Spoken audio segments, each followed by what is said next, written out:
which a lot of London neo-Nazis are part of that particular organization, and there's also talk of a new white pride group with basically people from all of these other different groups. There's talk of them kind of joining together and trying to mobilize and recruit, and basically they're just trying to become stronger and become more active. So for obvious reasons, we didn't go and protest this on private property in Dorchester, because that would just get us some trespassing charges, and probably it just wouldn't be very good. So the point of coming today was more to like make a statement to local neo-Nazis and local white supremacists who are wanting to become stronger as an organization, and yeah, just a statement to say, like, we're not going to tolerate that shit in our community, and if you guys try anything, then we're going to be right there to retaliate, and we can be just as fucking militant as these people, even more militant, and we'll be fucking ready. We have more fucking people, bitch! We already have more people, you little fucking inbreds. So, yeah, that's all I wanted to say. I just wanted to provide some context, just in case people, like, we're kind of confused as to like what exactly was happening with Nazis and why we're not actually confronting them.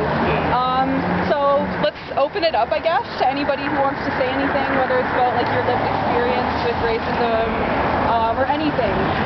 It's open. Yeah.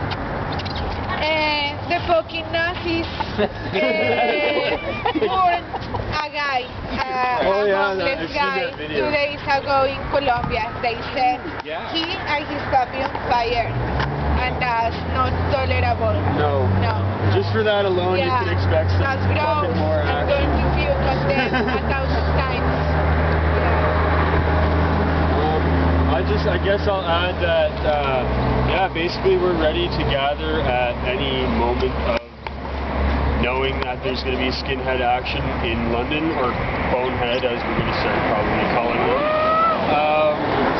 and to stay the fuck out of here, because you'll meet us every time. Fuck you. Hate is what's wrong with the planet. Stop hate. Stop senseless hate over nothing. And there's nothing to be proud of for being white, so fuck all of you. It's not about white pride. You have nothing to be proud of for being white. Yeah, nice history. I don't know what colonialism, sitcoms. I don't know what the fuck there is. Take great It has nothing to do with pride. We don't have culture. You're all just fucked. So yeah.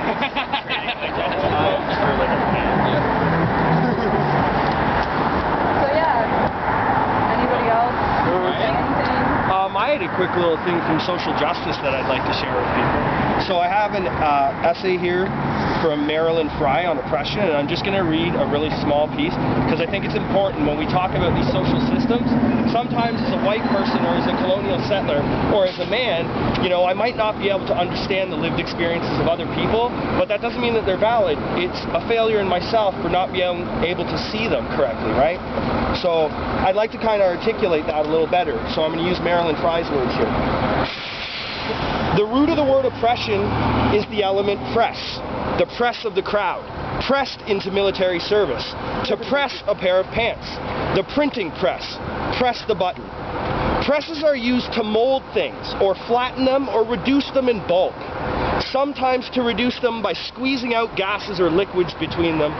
Something is pressed, something is caught between or among forces and barriers which are so related to each other that they jointly restrain, restrict, and prevent the thing's motion or mobility. To shorten that, mold, immobilize, and reduce. If I can continue here.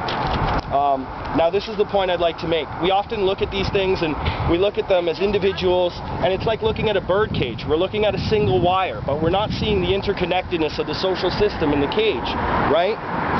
The experience of oppressed people is that the living of one's life is confined and shaped by forces and barriers which are not accidental or occasional and hence avoidable, but they are systematically related to each other in such a way as to catch one between and among them and to restrict or penalize motion in any direction. Cages. Consider a bird cage. If you look closely at just one wire in the cage, you can't see the other wires. There is no physical property of any one single wire. Nothing that the closest scrutiny could discover that will reveal how a bird is inhibited or harmed by it, except in the most accidental way. However, when you look back from a general perspective, it's perfectly obvious that the bird is surrounded by a network of systematically related barriers, no one of which would be the least hindrance to its flight, but by their relations to each other, are as confining as the solid walls of a dungeon.